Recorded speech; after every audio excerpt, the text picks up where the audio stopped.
Vishnu V N Vasavan ഒരു ഘട്ടത്തിൽ കഴിഞ്ഞ പാർട്ടി സമ്മേളനത്തിൽ സംസ്ഥാന സെക്രട്ടറി പദവിയിലേക്ക് ഒരു ചെറിയ വിഭാഗമെങ്കിലും വി എൻ വാസവനെ സംസ്ഥാന സെക്രട്ടറി ആക്കണമെന്ന ഒരു മൂവ് നടത്തി എന്താണ് പിന്നീട് വന്ന ചർച്ചകളുടെ ഭാഗമായി മനസ്സിലാക്കാൻ കഴിഞ്ഞത്.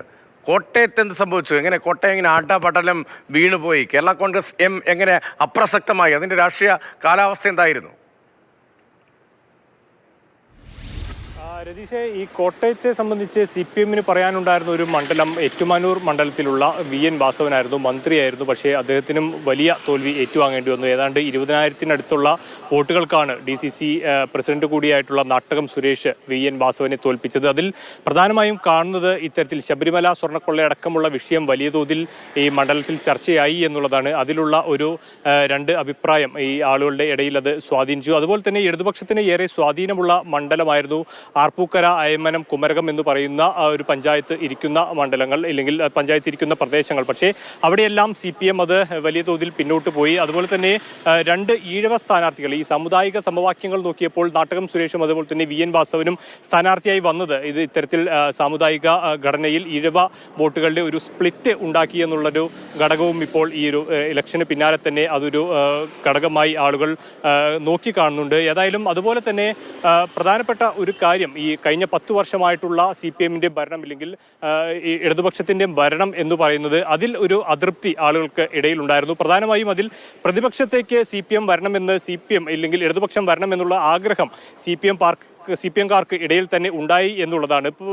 മാത്രമല്ല, ഇപ്പോൾ നേരത്തെ സൂചിപ്പിച്ചതുപോലെ ഈ ഒരു CPM-ന് ഈ ഏറ്റുമാനൂർ മണ്ഡലം മാത്രമാണ് ഉണ്ടായിരുന്നെങ്കിൽ കഴിഞ്ഞ തെരഞ്ഞെടുപ്പ് നോക്കിയാൽ അതിൽ 9 മണ്ഡലങ്ങളാണ് ആകെ കോട്ടയം ജില്ലയിലുള്ളത്. അതിൽ 5 മണ്ഡലങ്ങളിലും ഇടതുപക്ഷ മുന്നണിയാണ് ജയം നേടിയിരുന്നത്. അതിൽ ഏറ്റവും പ്രധാനമായിട്ടുള്ളത് വൈക്കം മണ്ഡലമാണ്. വൈക്കം മണ്ഡലത്തിൽ CPI-യുടെ ഏറ്റവും വലിയ കുത്തകയായിരുന്നു. കഴിഞ്ഞ 40 വർഷത്തോളമായി CPI-ക്ക് പുറത്തൊരു സ്ഥാനാർത്ഥി ജയിക്കുന്ന ഒരു ഘടകം ഉണ്ടായിരുന്നില്ല. അവിടെ CK ആശയം മാറ്റി പ്രസാദ് എന്ന് പറയുന്ന CPI-യുടെ ഒരു സ്ഥാനാർത്ഥി വരുന്നു. പക്ഷേ പ്രസാദിനും ഈ ഒരു തരംഗത്തിൽ അടിപതറുന്ന കാഴ്ചയാണ് ഉണ്ടായത്. അത് CPI പ്രവർത്തകരെ സംബന്ധിച്ച് ഏറ്റവും അവർക്ക് ഒരിക്കലും ഉൾക്കൊള്ളാൻ സാധിക്കാത്ത തരത്തിലുള്ളൊരു പ്രകടനമാണ്. അവിടെ ആ അവസാന നിമിഷം ഉണ്ടായിരുന്ന CPI-യുടെ ഒരു അനുഭാവിയായിട്ടുള്ള ഒരു കർഷകന്റെ ആത്മഹത്യ എല്ലാം വന്നിരുന്നെങ്കിലും ആ ഘടകത്തിനപ്പുറം അത് ഒരു ഭരണവിരുദ്ധ തരംഗം, ഇല്ലെങ്കിൽ അത്തരത്തിലുള്ള ഘടകങ്ങളൊക്കെയാണ് അതിൽ ഒരു വോട്ടായി വന്നത്, ഇല്ലെങ്കിൽ UDF-ന് അതൊരു ഗുണമായി വന്നത്.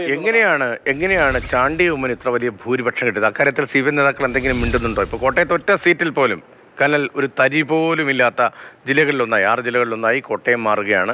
ഈ ചാണ്ടി ഉമ്മൻ്റെ ഭൂരിപക്ഷമുണ്ടല്ലോ, അഭൂതപൂർവമായ ഭൂരിപക്ഷം, അതും ഈ തെക്കൻ കേരളത്തിൽ അങ്ങനെ സാധാരണ നിലയിൽ ഒരു മണ്ഡലത്തിൽ ഭൂരിപക്ഷം ലഭിക്കുക സാധാരണ നമ്മൾ കണ്ടിട്ടുള്ളതല്ല, കേട്ടുള്ളത്. എങ്ങനെയാണ് ഇത്ര വലിയ ഭൂരിപക്ഷത്തിലേക്ക് ചാണ്ടി ഉമ്മൻ എത്തിയത്?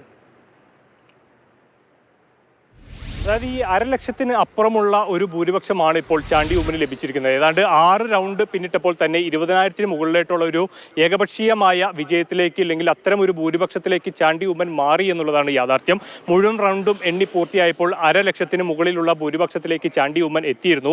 അതിൽ പ്രധാനമായും ഇപ്പോൾ നമുക്ക് CPM നേതാക്കളുടെയൊക്കെ പ്രതികരണം എടുക്കാൻ പോയി കഴിഞ്ഞാൽ പലരും അതിലൊരു പരസ്യ പ്രതികരണത്തിന് തയ്യാറാകുന്നില്ല എന്നുള്ളതാണ് അതിൻ്റെ യാഥാർത്ഥ്യം. വരും ദിവസങ്ങളിൽ അതിൻ്റെ ജില്ലാ സെക്രട്ടേറിയറ്റും അതുപോലെ തന്നെ സംസ്ഥാന സെക്രട്ടേറിയറ്റും ഒക്കെ ചേരാനിരിക്കുന്നുണ്ട്. അതിനുശേഷം മാത്രമായിരിക്കും അതിലൊരു കണക്കെടുപ്പ് കാര്യങ്ങൾ നടത്തുക. പക്ഷേ മനസ്സിലാക്കുന്നത് ഇപ്പോൾ ചാണ്ടി ഉമ്മൻ ഈ കഴിഞ്ഞ കുറേ നാളുകളെ, ചാണ്ടി ഉമ്മൻ തന്നെ ആദ്യഘട്ടത്തിൽ പറഞ്ഞിരുന്നത് തനിക്ക് ഒരു SIR ഒക്കെ ഉൾപ്പെടുത്തുന്നത് അതൊരു 10,000 വോട്ടിൻ്റെ അടക്കമുള്ള ഒരു കുറവ് ഉണ്ടാകും, ഇല്ലെങ്കിൽ അത്തരത്തിലൊരു ഭൂരിപക്ഷത്തിൽ ഒരു ആശങ്കയെല്ലാം ആദ്യഘട്ടത്തിൽ ചാണ്ടി ഉമ്മൻ പ്രകടിപ്പിച്ചിരുന്നു. പക്ഷേ നമ്മൾ ഇന്ന് രാവിലെ ചാണ്ടി ഉമ്മനെ കണ്ടപ്പോൾ ചാണ്ടി ഉമ്മൻ തന്നെ ഈ ഒരു ഭൂരിപക്ഷം അതൊരു ഒരു പുതുപ്പള്ളിയുടെ ഒരു ട്രെൻഡായിട്ടാണ്, ഇല്ലെങ്കിൽ ഉമ്മൻചാണ്ടിയുടെ അടക്കമുള്ള ആ ഒരു വികാരം ഉണർന്ന നാട് എന്നുള്ളതാണ് പറയുന്നത്. പക്ഷേ അതിൽ തന്നെ കൃത്യമായി വന്നു കഴിഞ്ഞാൽ ഇത്തരത്തിൽ ന്യൂട്രലായി നിൽക്കുന്ന ആളുകളുടെ അടക്കമുള്ളിൽ വന്നിരിക്കുന്ന ഒരു വീണ്ടും വിചാരം, ഇല്ലെങ്കിൽ ഇതിപ്പോൾ CPM-നല്ല വീണ്ടും ചാണ്ടി ഉമ്മന് കൊടുക്കണം എന്നുള്ളൊരു തരത്തിലുള്ളൊരു വികാരം അതിൽ കാര്യമായി തന്നെ പ്രവർത്തിച്ചിട്ടുണ്ട് എന്നുള്ളതാണ് മനസ്സിലാക്കുന്നത്. അല്ലെങ്കിൽ ഇതിനു മുമ്പ് ഉമ്മൻചാണ്ടി ഉമ്മൻചാണ്ടി, പിണറായി വിജയൻ